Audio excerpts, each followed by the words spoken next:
Hey, what's going on? In this video, we're going to be doing a deep dive into the freebie of my Deciphered program. I figured I'd put this into like a video format for you just to make it a lot more digestible and to save you going through like a 33-page PDF. By the end of this video, I'm hoping that you'll have like a deeper understanding of the questions that you got to ask yourself so that you can work out who you are, so that you can work out like what your next career move is going to be. It's a bit of a chain reaction going on there. So who is this video for, okay? This is for analytical and logically minded men that are typically between the ages of like 22 and 36 that are bored or burnt out in their current role and they've kind of had enough, okay? They want to move on to another more meaningful and fulfilling role, but they're not really sure like what that role is, okay? They don't really know how to discover themselves. They don't really know how to work out what they're good at, what they're not good at, so that they can find fulfilling work and they can get excited about their life again. You've probably been like going through the motions of work. You're not really engaged in what you're doing, or conversely, you're probably really burnt out from what you're doing and you've been in your job role for an extended period of time. And it's like, you know what? It's time for me to move on from this, but I don't really know where to go. If that's the case, then this is definitely the video for you. So you're going to need an attention span to lock into my program, my content. If you're used to freaking short TikTok videos, you're probably not going to get along, so you may as well just click off now. However, if you're really serious about moving on from your current role and you're like, give me some tools, Dice, give me some tools so that I can move on, then this is the video for you, okay? So strap in and let's get cracking. Also, if you want the version of this, the link will be in the description of this video. You can get it in a PDF version or you can get it in a Word format so that you can actually add your own notes, okay? Anyway, let's get cracking into it. So 100 questions to discover fulfilling work and discover your purpose, okay? Oh, look, I'm wearing the same shirt. It's a good shirt from Connor. So yeah, if you don't know who you are and what you want, then how would you ever get it? Okay, if you don't know what you want, you've got no target. You've got nothing to go after. So how could you actually achieve that, right? So I've compiled basically most of the questions. This is about 65% of my paid program. Probably like, why are you only giving me 65, 70%? Well, a lot of this other stuff you actually have to experience, okay? You need somebody to be able to walk you through that. But I basically want to give as much as I can away for free so that you can wrap your head around it. And if it makes sense, then you might want to work with me one-on-one. Giving all this away for free, I really shouldn't be giving it away for free because a lot of you guys are going to think, oh, I'll be able to do this alone. And you probably could, okay? I mean, I did, but I can guarantee you it's going to be more painful than it needs to be. And it's going to take you way longer than it needs to be, okay? But yeah, you work that out for yourself, okay? Working through this is going to be a fairly boring and emotionally challenging process. I'm just going to be upfront with you, okay? But let me ask you this question. Are you willing to follow a boring, proven process in order to work out exactly what your career direction is going to be and like be excited about your new pathway, okay? If you are, then keep watching. And also block out a portion of time each day, particularly in the morning when you're in your high self. Block out some time each day so that you can actually answer these questions. Probably only have to spend 15 minutes a day if you're working through it like this. But if you're working with me, it's probably going to be closer to 45 minutes. And eventually what will happen is you're going to have a GPS for your own life. And this is going to be able to encourage you to move towards your new exciting career. That's what I hope for you. When this is correctly implemented, you're going to be able to get what I call the deciphered life, okay? This is a life of clarity, meaning, and direction. Its main focus is to uncover a particular set of activities that you'll be excited about, that this is the work that you were born to do. This is what the woo-woo terminology would be called as purpose, okay? But if you've been watching my content for a while, you're like, I'm very much against like religion and tarot cards and crystals and woo-woo spirituality and like a whole lot of Eastern philosophy stuff. I want to be able to give you practical questions that you can ask. The real rubber meets the road so that you can implement it in your life as fast as possible, okay? Because I don't want you to be going through the same amount of pain that I had to endure working this stuff out on my own. Yeah, so if you need some help with this, answering these questions, or you want to shortcut your time in transition, reach out to me on Instagram, okay? Anyway, enough fluff. Let's get into it. So this chart is going to be the GPS for the rest of your life, okay? I want you to have a bit of a look at this chart and figure out where you're going, where you actually are in this chart. I won't really go to a deep dive into what this chart is. I did that in previous videos, but just briefly, you're trying to get to the center of this Venn diagram, which is what I'm calling the deciphered life. It's based on the concept called Ikigai, but yeah, it's a Japanese philosophy woo-woo stuff. You don't really need to know. it was too vague for logically minded people like yourself, but it's a good framework to start on, okay? So essentially you've got 4 quadrants. You've got what am I good at? What do I love? What the world needs, and what I can be paid for. You got to get that money, okay? And then the sort of the sub ones of that is my passion, my mission, my vocation, my profession. And then through that, if you can work out where you are roughly in your own mind now, you're probably, if you're watching my content, you're probably further down on the bottom, okay? Somewhere where you're making decent money, okay? But you're going through the motions, you're bored or burnt out. You're probably really good at it. It's probably a profession. And the world might need your skill set, but you're not really engaged in it. You're not really, you don't feel a sense of purpose and aliveness in what you do. And you kind of want to move up the scale to like my passion and my mission and what I love without sacrificing too much of like, or any of what you can be paid for. Ironically, if you work out like what you're good at and what you love and what the world needs, there's a good chance that you'll actually get paid more money for that, because now you're more energized and excited about what you do. And what that does is it makes you better at what you do. Therefore, you get paid more for it. But yeah, you work out roughly where you think you are on this Venn diagram. Only you can decide what it is that you want to do with your life. Okay, I can show you the door. I can tell you all these different things. I can give you all these questions, but you have to answer them. Okay. You have probably been in a stage where you've let other influences, school, your partner, like people around you, your mates, influence you into doing this work. But deep down, you know it's not really for you, okay? I want you to take responsibility for your own life. You are the CEO of your life, whether you like it or not. Only you can decide what it is that you want to do with your life. Other people like myself can help you, but at the end of the day, it's free will. It's up to you to work that out, okay? And it can be scary, but it can also be a very liberating thought. Now, I just want to point out that if you do decide to work with me, none of this is going to be typed or written out, okay? To go through my program, to write all this out, you basically got to write a book, okay? So like it's going to be too overwhelming for you, and it'll just become very laborious and you'll give up. So essentially what you'll be doing is you'll be doing this into a video format. Now, I know talking to a video is hard. I certainly struggled with this when I first started doing it. But if you can talk into a video, that would be ideal. But at the very least, you would be doing this into a video audio recording device so that you can self-reflect on it. And also because we talk 7 times faster than we can type. And it also gives you the opportunity to self-reflect in a couple of weeks or months' time when you're like, oh, I actually don't think like that anymore.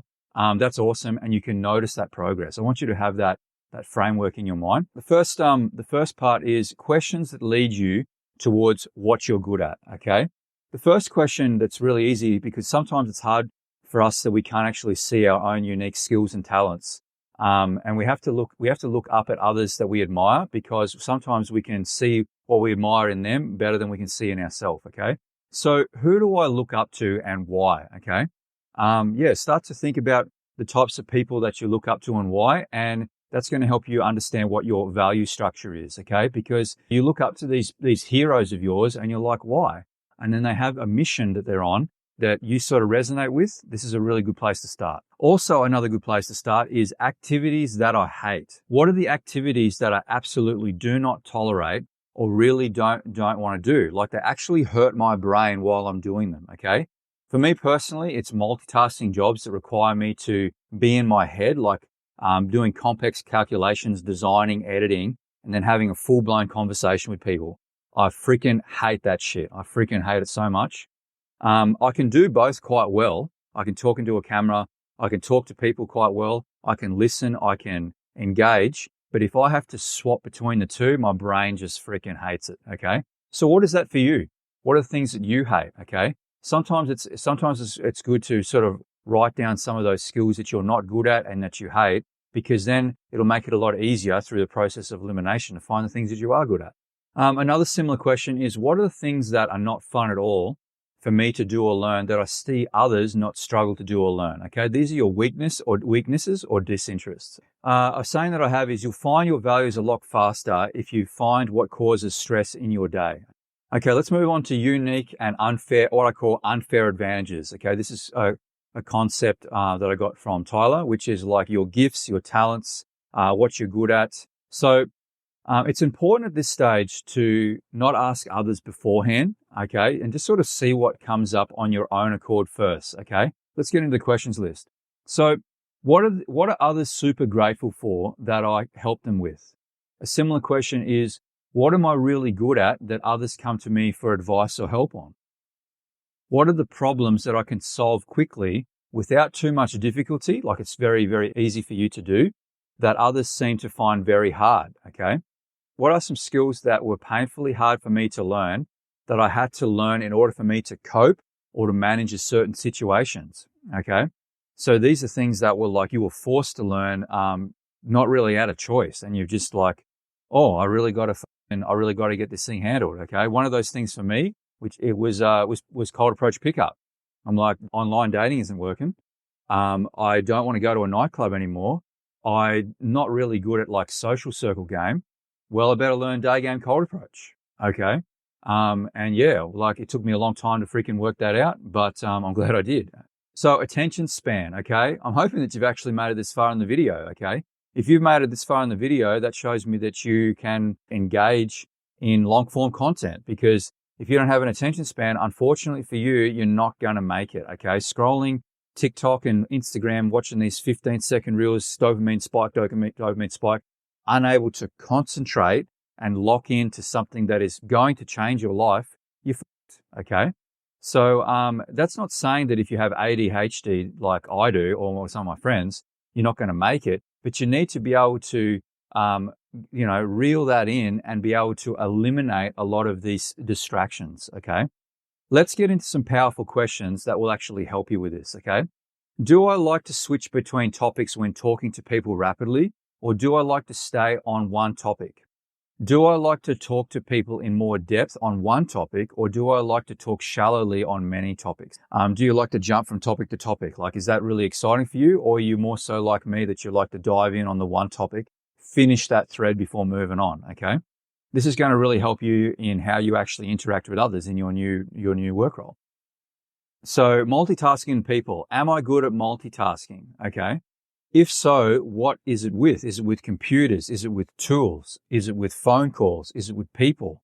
Am I able to, and the next question is, can I switch between being stuck in my head than talking to other people fast? Okay. This is a skill set that I don't have, but if you have that, that is incredibly valuable. Okay.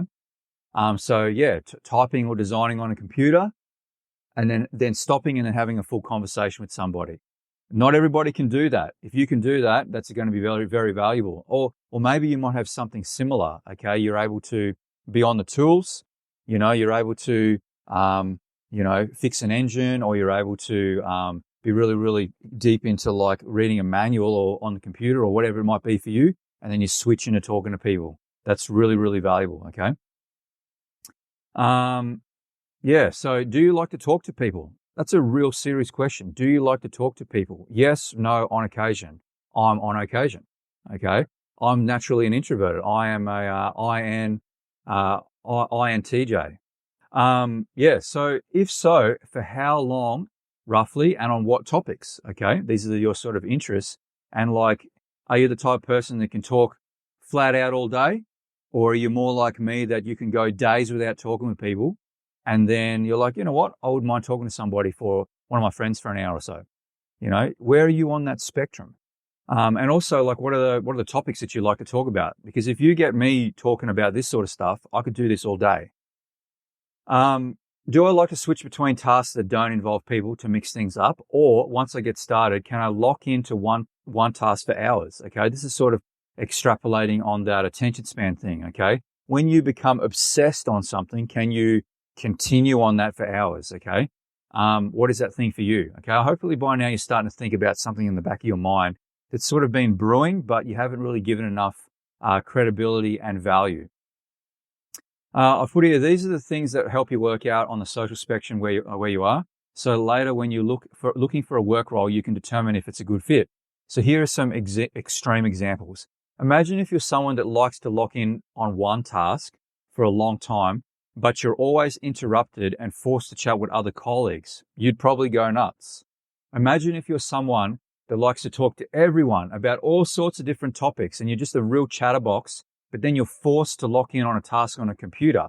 you would go nuts, okay? So you need to work out whereabouts are you on this spectrum and what sort of, hopefully through this, you've sort of draws your attention to. Okay, genetics and unfair advantages. What are my genetic gifts that I don't see others having or are generally rare, okay? These are the things that can be physical as well as habits and traits. And if you're stuck for ideas because, you're not really very good at being, not very good at self-assessment, a good place to start is to have a look at your mother and your father, okay? Okay, my voice just cracked. What do you admire in your mother and father, or, if when they were still alive per se, you might be getting on like me, and what were they good at? And what are the things that you really liked about them? Write those traits down, and then maybe you can start to work out how many of those traits you've actually got, okay? List their strengths and weaknesses that they have over others, okay? So the next thing I've got here is falling from the apple tree or becoming an orange, okay? So it sounds a little bit weird, but let me extrapolate on this. In my future work, do I want to go for something close to what I'm currently good at, or am I ready for a completely new challenge in a different industry, okay? So something close would be the apple falling from the tree per se, and becoming an orange would be evolving into a different industry. I became an orange. I used to be a engineer, fitter and turner, weapons maintainer in the military, and now I'm here teaching you how to get your life in order, okay? I went a long way. But there's actually a lot of synergies between the frameworks of engineering and psychology that I've utilized over the years to be able to help you. A simple example of this is, let's say you're a diesel mechanic in the mines, okay? You love diesel engines, but you hate working out in the sun and being away from your family. Plus, you want to get off the tools, okay? It's starting to really wear your body and your mind down. So falling from an apple tree might mean for you that you become a manager in a truck workshop. It's a small move. You might take a little bit of a pay cut, but now you get to see your family. You get to have your weekends off. You feel like you're doing something that is still, a part of who you are, because you still love diesel engines. I love diesel engines. I had a Ford JJ1 TC in a Holden, Colorado. What an amazing piece of equipment. Anyway, enough about me. So essentially you're finding a job or a job role that is close to what you were doing, but isn't exactly the same. And you just made a small shift, and now you're all really, really happy. Now, another example is, let's say you're an infantry soldier in the ADF. Okay, I feel your pain. Okay, I wasn't in the infantry, but you got to soldier first. Okay, for any of you guys that are ex-military or thinking of leaving the military watching this video, I feel your pain. Okay, so you've been taking orders from incompetent corporals for years and can see better ways to lead all the time. Okay, so becoming an orange might mean completely leaving the ADF, finding a rewarding middle management role in a completely different industry. A big move that requires a lot of planning and a lot of self-reflection in order to work out who you are, what your unique advantages are, so that you can eventually be happy in a new work role, okay? So throughout this video, I'm hoping that these questions will help you work out what that is for you. All right, so the next quadrant is questions that lead you towards, what do I love? What dreams and activities from my childhood are the most awe-inspiring, that stir emotion inside of me, okay? You shouldn't have to really think too hard about it to answer this question, okay? Remember when you were a child and you didn't really have impulse control, when you just intrinsically liked what you liked and it was okay? Let's spend a bit of time to reconnect with that, okay? Because chances are what you liked as a teenager is still what you like now. You've probably just forgotten it and suppressed it and let other responsibilities take over. Have you seen Step Brothers, the movie Step Brothers, in there where he talks about being a dinosaur?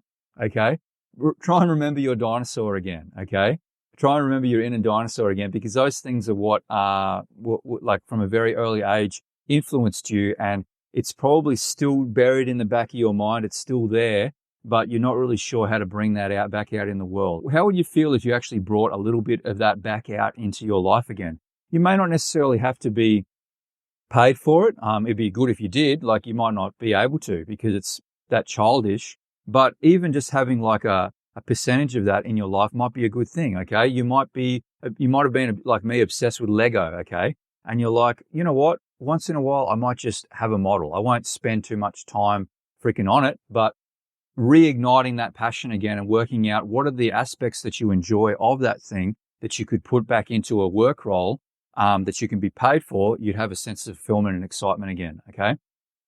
Workflow and flow state. What 5 minutes of your workday is most fun? It's a very good question to ask. What is work that doesn't feel like work?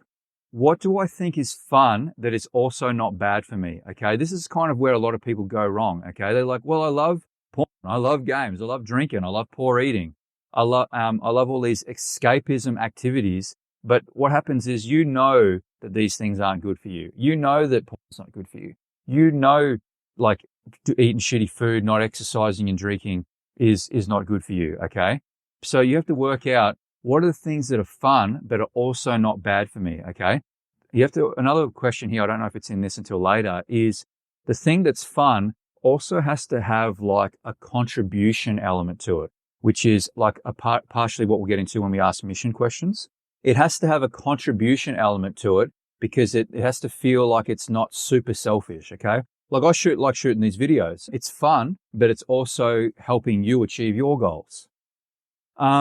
What do we got here? In this list of things, of stuff that I like to do, what puts me in a flow state where I'm completely engaged, where time doesn't seem to exist anymore? This must be positive, productive, active, exciting, constructive, engaging, and sees as a means that this activity would excite other people in some way, or be as I mentioned earlier, be able to contribute them in some way. It can't be some sort of like purely consumer-based activity, okay? So watching dumb videos on YouTube. What are the things that I find hard to start doing due to fear, anxiety, and judgment, that sometimes when I feel courageous and I actually start doing, I feel a sense of progress and excitement, okay? Is there something that I've kind of been working on in the background and studying regularly without others knowing, maybe because you're a little bit embarrassed about it or you're not really good at it just yet? You're kind of just doing it just for fun. What is that thing, okay? Bring that up to the surface. A part of my course has got a very brief section on humor, because the things that you think are funny has a lot to do with what excites you, okay? And if you can dive into those things, then you'll know that you're going to be happy in your work, because you get a joke around once in a while. So what do I think is funny? What is my sense of humor, okay? Me personally, I have a very, I think the word schadenfreude, correct me if I'm wrong, which is I like to laugh at other people's misfortune. I have a very like sexual and crass and like offensive, but you could be quite honest, a very offensive sense of humor. And the more that you can be okay with your own sense of humor and not be judged about it, or let's say you're in a work role where you can't exercise your sense of humor, that can be very sad, okay? Because you are around people that don't share the same humor as you.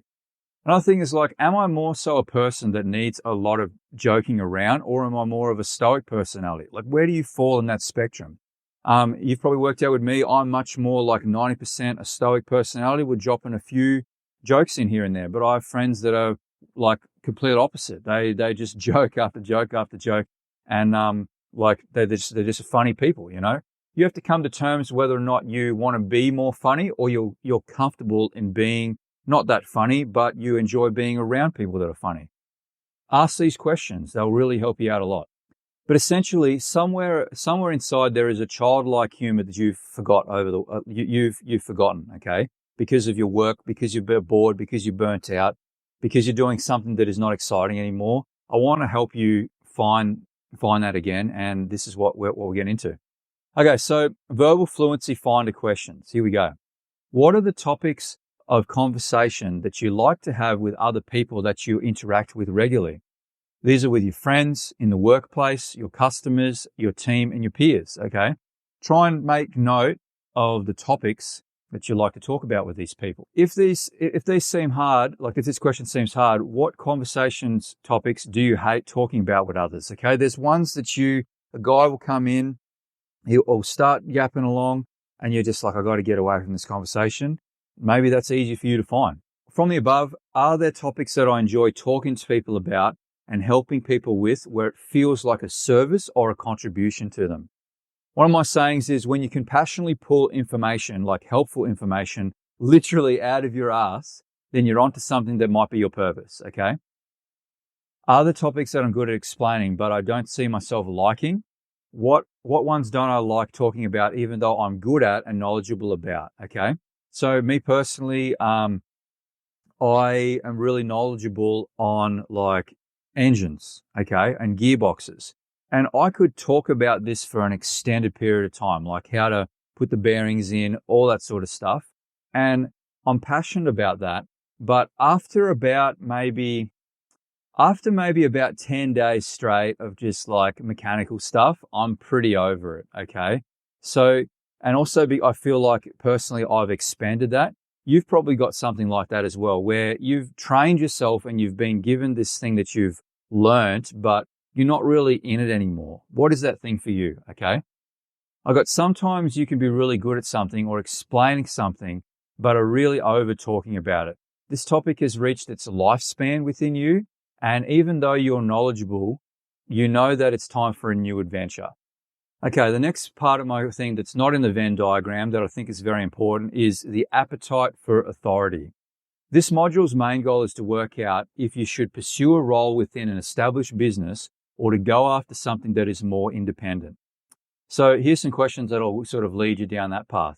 Does it disorientate me or make me upset or frustrated having to listen to music that I don't like in my workplace, okay?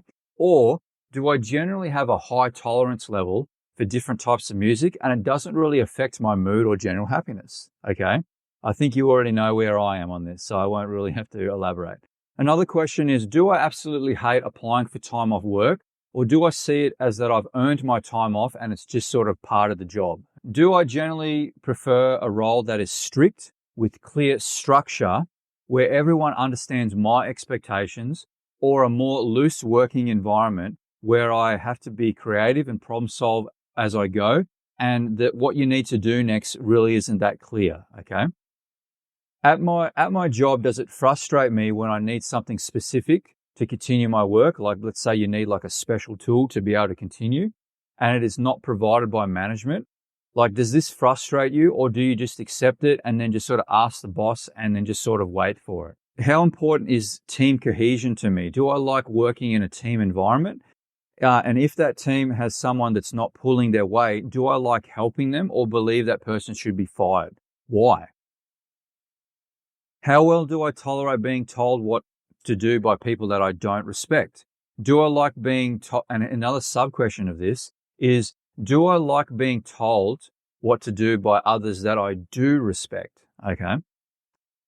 In my working environment, do I like taking orders from people that I respect, or would I rather do things my own way? Okay, that's sort of like a very big question to sort of work out if you're going to become an entrepreneur or a business owner. Do I feel urges to stand up for myself and try to modify the situation fairly regularly, or am I okay with less conflict, going with the flow and just moving on? How do I deal with these sort of circumstances normally? Here's a good one. Do I find questioning authority often? Okay. Like wondering why upper management and bosses don't actually do things like a certain way. Like when you always sort of see a better way in doing these things, does this really frustrate you, or do you just sort of like accept it and sort of go with the flow? Okay. This is sort of a continuation question. Do I wish to continue the way that I handle things currently? And how do I want to deal with these situations in the future, like in your future role? Are you going to step up to a management role, or are you going to stay how you are? What makes me annoyed or angry about the way certain people are treated or perceive me? So this one's a little bit harder, okay? Do I like the independence of no or limited authority? No one, like as if no one's watching over my work, like you're working alone. Or do I feel completely lost and often bored when alone and I need guidance? Do I feel a larger sense of contribution when I help customers and clients, or when I help my boss achieve the goals of the business? If you're both, which one has dominance? What are my thoughts about running my own gig? Okay, this is a really powerful question. One of my clients, this was actually the question that helped him work out whether or not he should go after starting his own business once he's trained in 4 years' time, or he should actually go under the hat of a good existing business. What are my thoughts of running my own gig? That is my own business where nobody is higher than myself except for my customers that I serve, or the products that I sell or create, or mentors that I respect and I've intentionally chosen and paid for in order to learn from their expertise, okay? Because ultimately, if you're a business owner, you don't have anybody above you, but you do want to have somebody above you that's helping you with your business. That'd be your mentors. But you get to choose those mentors. You don't get them forced and imposed on you like a manager. And also, when you've got your own business, your customers are actually influencing how you go about your business, okay? Because if you're not able to market yourself properly, or you don't know the right ways to go about that, your business is going to fall over. If you don't have products that you're making or creating or distributing, or like, in some sort of way providing it to the marketplace, they're in a way your boss. They're influencing your work. And if you're okay with that, then this could be a good avenue for you. Does it stress or excite me to be the only one responsible for how much I earn? Okay. If you're not able to process that, it's going to be very hard for you if you ever become an entrepreneur, because you might go years without not getting paid. Okay. And that could be very, very challenging. Do I appreciate that someone above myself, my manager, boss, CEO, takes on more responsibility and stress than me? And do I like the idea that I don't have to tolerate the amount of stress that they endure from running the business or department? Okay, this is a very key point. You must understand that the boss sees all the worst parts of the business, and all the larger problems that couldn't be solved by staff or managers end up going to him. Okay, he's the fire extinguisher. Okay, the boss is always stressed due to the overwhelm of seeing all the business challenges. Okay, conversely, would I be willing to take on more stress, lose a bit of hair, have a few more bags under your eyes, and have more responsibility in order to have more control over my day-to-day and the business, so that therefore you can take off time when you want, but at the same time you're going to be a lot more stressed out, okay? Is that a good trade-off? Good question to ask. At home, am I generally self-motivated and a proactive person that keeps the house in order, or do I rely on others to guide on what the house needs? From the above questions, you should have a better understanding of where you are on the spectrum for your appetite for authority, okay? So to sort of cap on this is, where on the spectrum do I think I am when it comes to my appetite for authority? 0.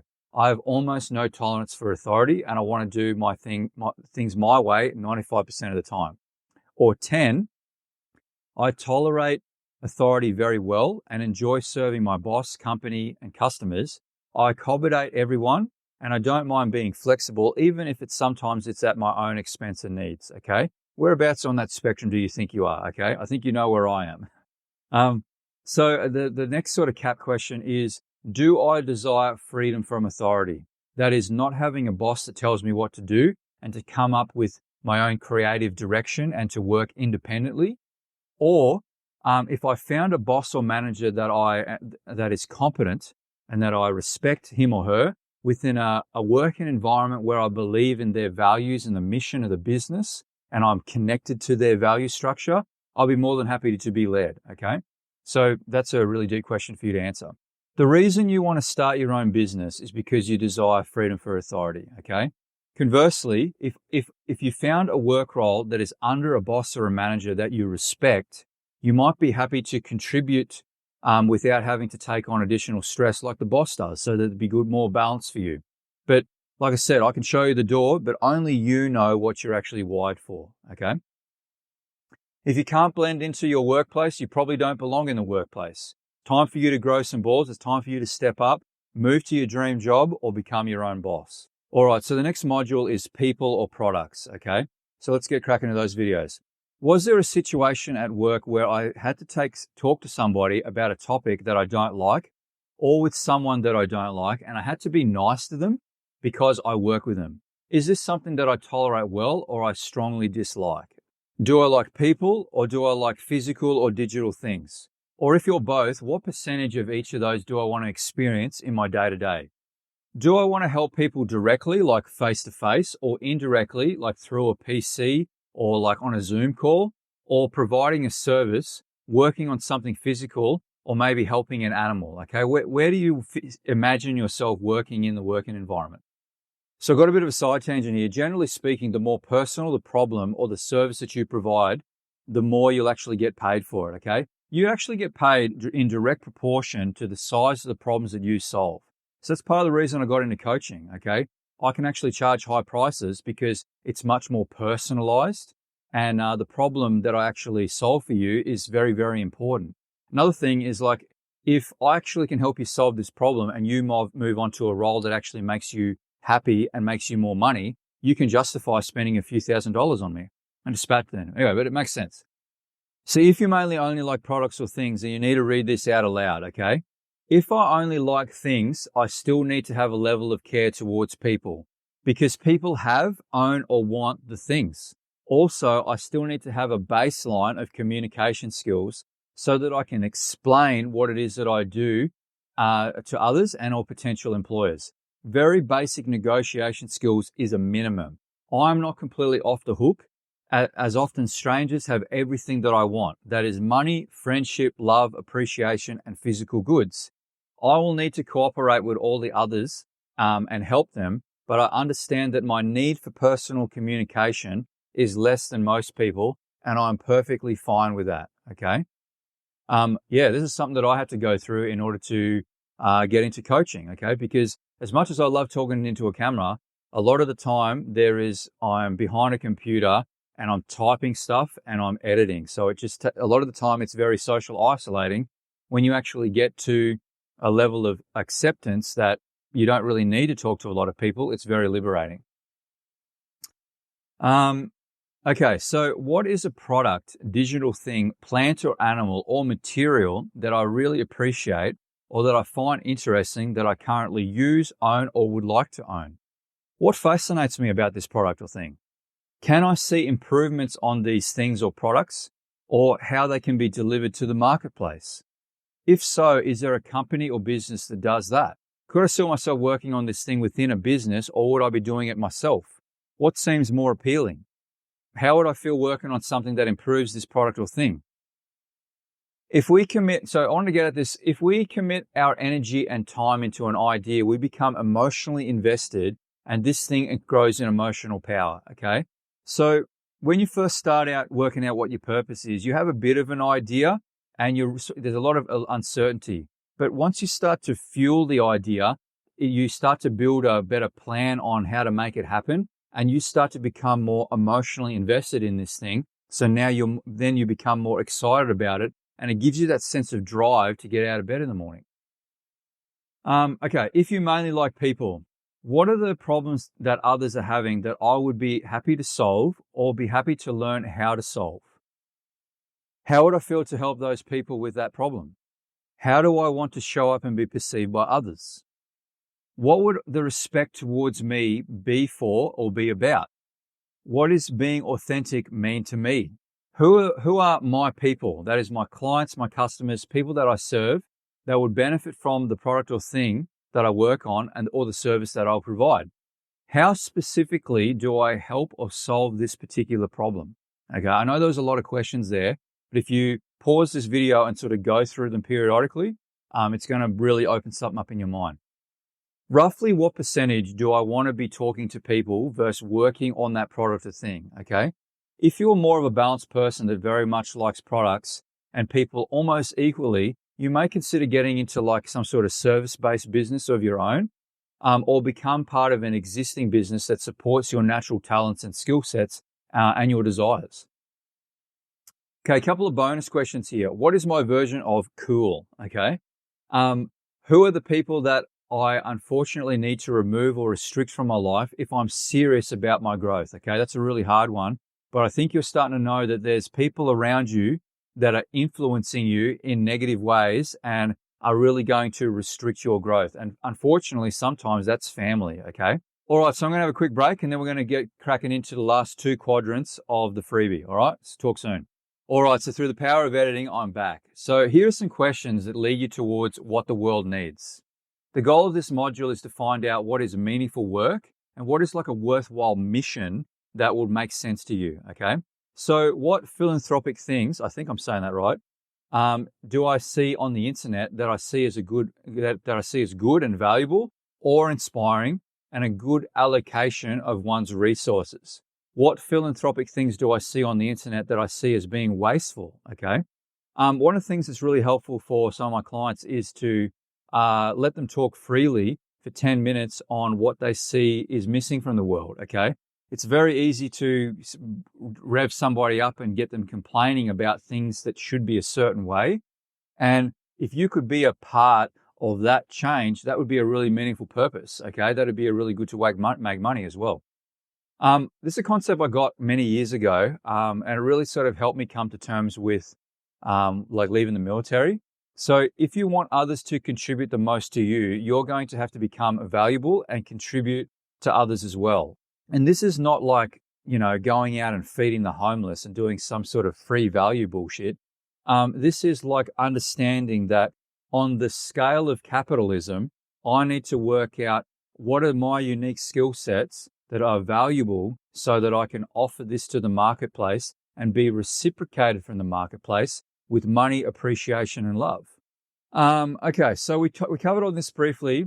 Who are the people that are suffering unnecessarily that you think that you could help? Okay, that's a very powerful question. I say this over and over and over again in my course because it's very important.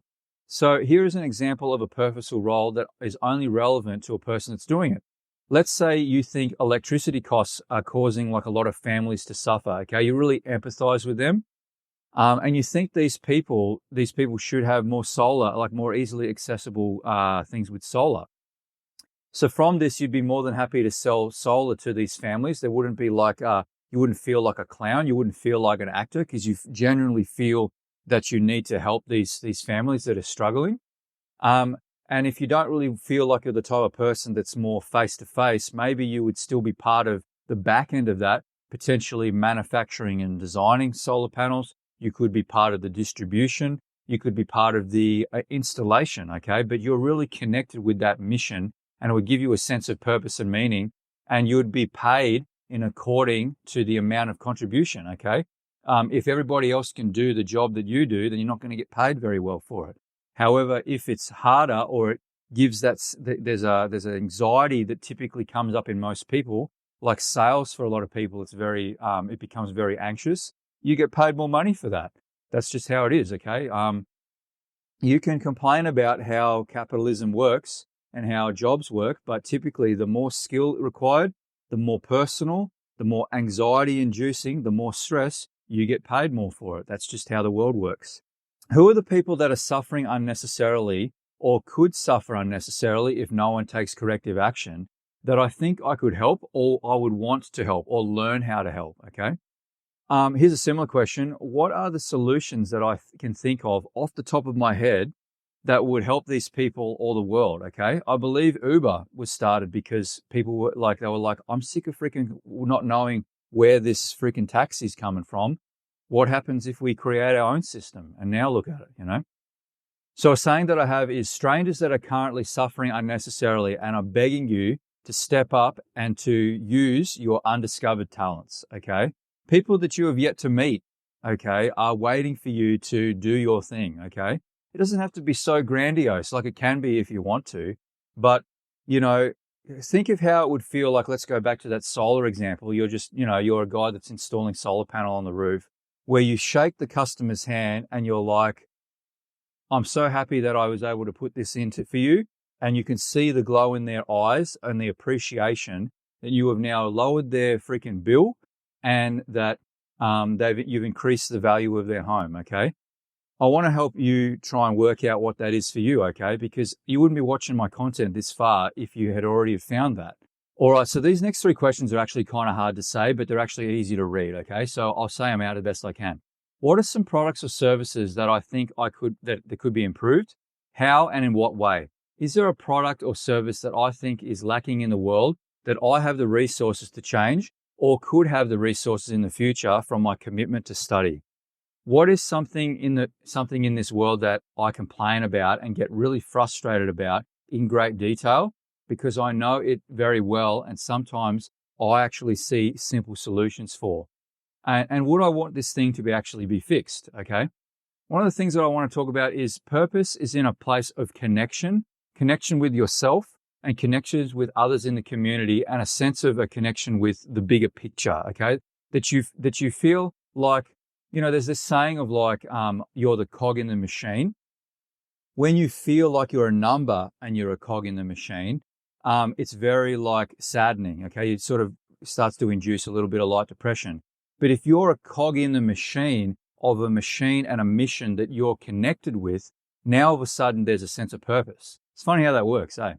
So how could I best serve a community that is important to me? What are the problems that I see in the world, and what change do I want to bring about into this world? What are the problems that I see in other people? What to me is a worthwhile mission that has meaning and impact? How will I take responsibility for a very small part of improving a product, service, business, people, and how will this in turn help me at the same time?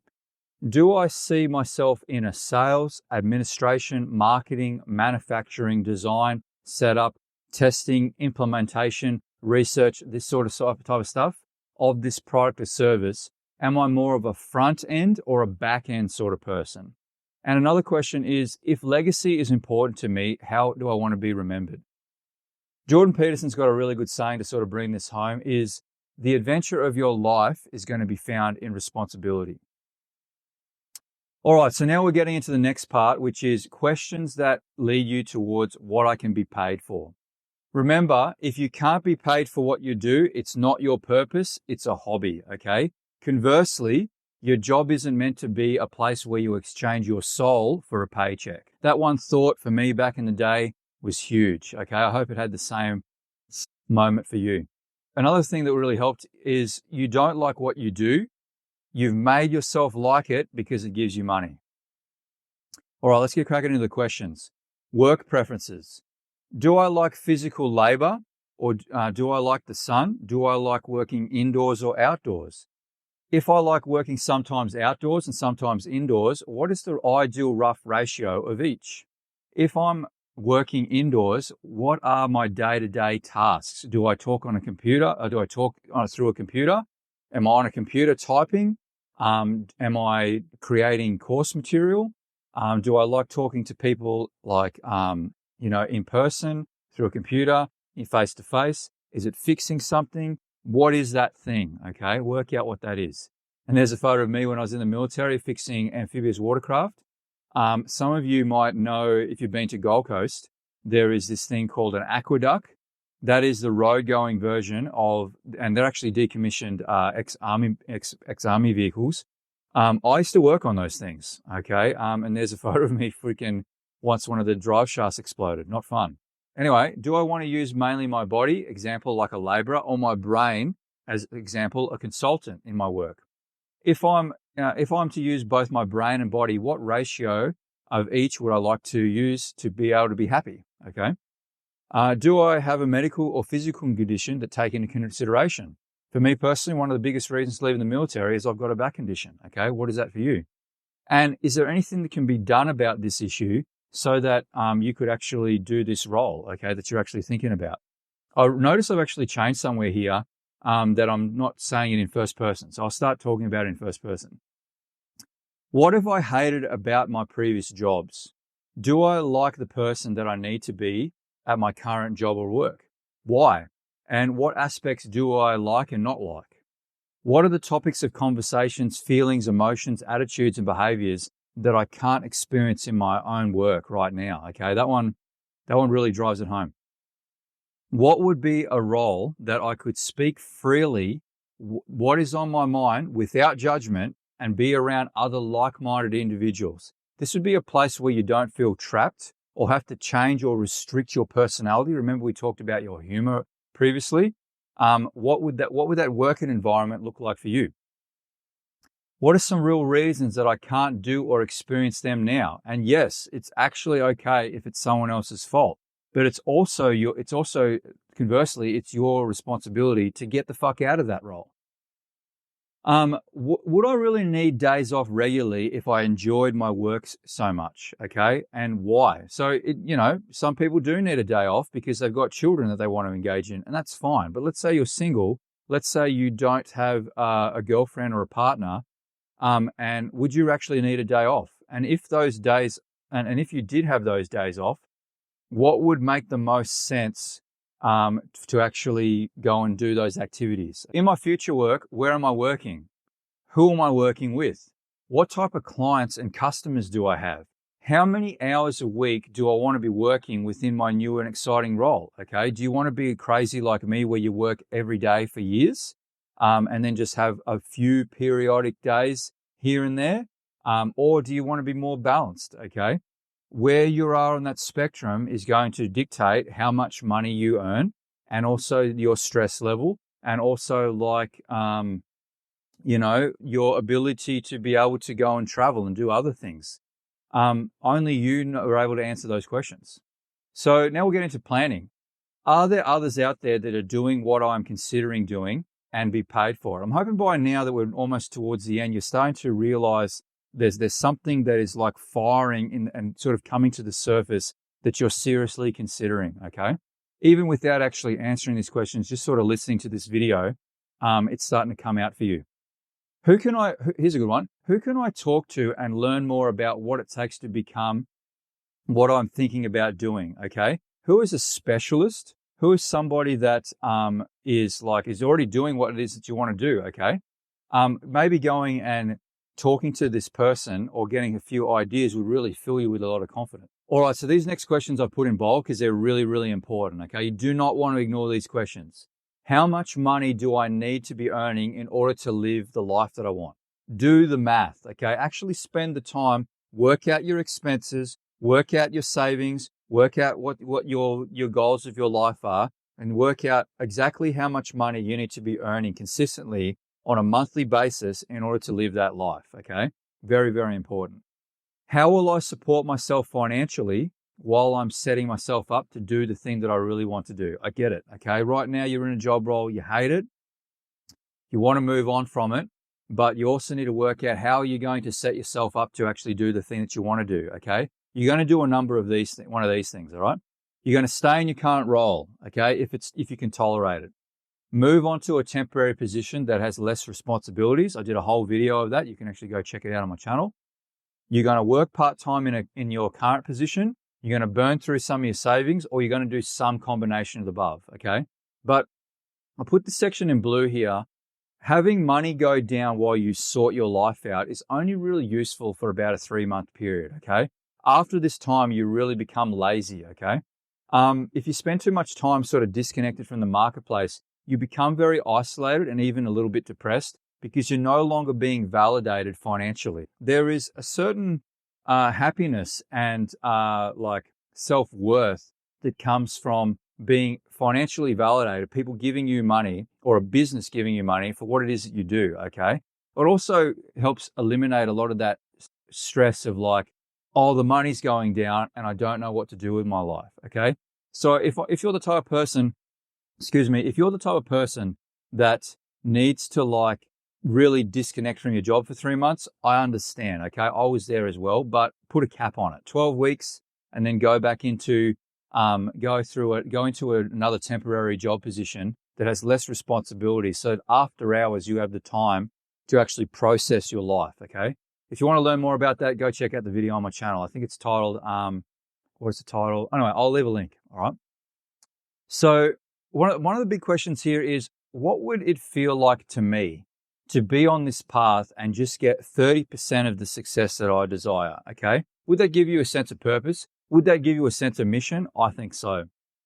All right, so one of the concepts that really helped me back in the day when I was chronically depressed is rough plan, no plan. Take your pick. There is no perfect plan. There is no perfect strategy, okay? But these questions is going to fill your head with a decent plan, okay? And once you have that decent plan, it's time to execute. It's time to get it done, all right? So here are some questions that are really going to recap on everything we've learned here. Based on what I know thus far and what I've learned about myself, what is my purpose? And what excites me about a work role that most stands out and excites me? I'm hoping by now something in the back of your mind has come to the surface. If that's the case, then you need to go after that thing, okay? If you can't think of anything better to pursue, then that thing is likely your purpose. There's no such thing as a perfect plan. You're not really sure, but this thing here that you've been thinking about, you're like, yep, I'm going to run at this thing. And when you run at that thing, now a lot of the distractions are gone and you just focus in, and this is the thing that you want to do. And it's a great feeling. And that's what I want to transfer onto you. Okay. I want you to imagine who you'd become if you had these questions answered. Think of the peace, the drive, the direction that this would actually create for you. Like if all of these questions seem a little bit too overwhelming, but you can actually like see the value in having them answered, then I want to be able to help you with this. If you need like somebody to personally hold you accountable and to give you guidance so that you can work out what your purpose is, work out what your next career path's going to be, take on a new desired identity and build like a plan, like a rough plan to go after it, then I want you to DM me on Instagram, okay?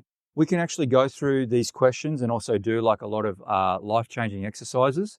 And this will really give you a sense of direction and purpose, and you can work out exactly what is next in your career, okay? If you could have done this by yourself, you would have done it by now. It's going to be much more fun and quicker if you work with a guy like me, okay? It took me years to work this out. And the amount of money that I didn't make because I was chronically depressed is well over $500,000, okay, of lost income. Do you want to be bouncing around job to job, not really sort of going in sort of half-assed, and then ending up in a job for 6 months and you have to move on to something else? That's going to be incredibly painful. What if you could just jump out of the role that you're in now, go through a bit of a hard but boring sort of questions list like this and with my guidance, and then come out on the other side, go straight into a new career path? Wouldn't you want to get out of bed in the morning? Wouldn't that be valuable for you? If that's the case, then definitely reach out to me on Instagram. We'll have a bit of a back and forth. We'll get on a one-on-one discovery call, see if we're actually a good fit. And if we are a good fit, we'll go through the Deciphered Program together, and you're going to come out the other side a completely changed man. I'm hoping that you got something out of this video. If you did, make sure you like and subscribe.